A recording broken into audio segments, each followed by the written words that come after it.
Kevin Stitt is the Republican governor of Oklahoma and the chair of the National Governors Association. He just went on the record calling Donald Trump's invasion of Chicago and Portland a violation of states' rights and a violation of our form of government, correctly recognizing and refusing to succumb to the hypocrisy by calling out that he and his fellow Oklahomans would have lost their minds if President Biden had ever sent the National Guard from Illinois into Oklahoma. This development, on top of Marjorie Taylor Greene turning on Trump over the shutdown, could not have come at a better time, because over the insanity of the past couple of weeks, I was struck by exactly how badly Donald Trump is being failed by his advisors, and by extension, how badly he is failing his MAGA base. And the proof is in the data, and I'm going to show it to you. And by the end of this video, I think you will agree with me that we should be collectively shocked that any person still supports Trump, and that Trump hasn't fired his entire cabinet. Because right now, his primary focus, and remember these topics, is sending the National Guard into blue cities, spending billions of dollars to chase undocumented immigrants, while 70 to 75% of Americans believe that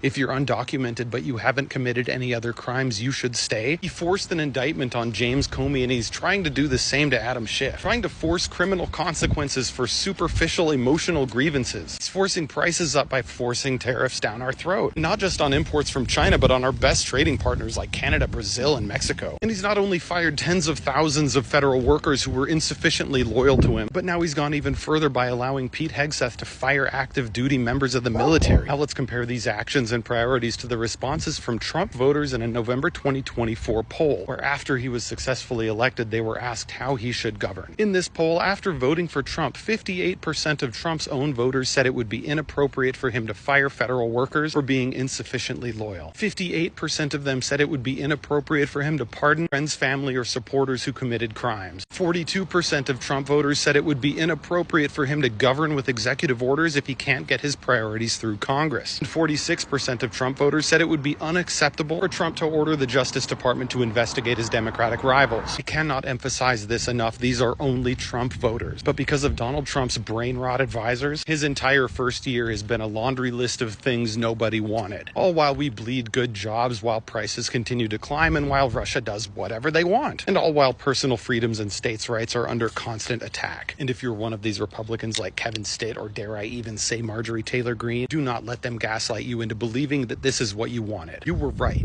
These were terrible ideas then, and they're even worse now, because his incompetent administration finds a way to make bad ideas even worse with their circus sideshow execution. I still believe that millions of Republicans just wanted better jobs and lower prices, but they just got conned. Because Donald Trump surrounded himself with people more focused on loyalty and cruelty than prosperity, and because he doesn't have the judgment to fire them.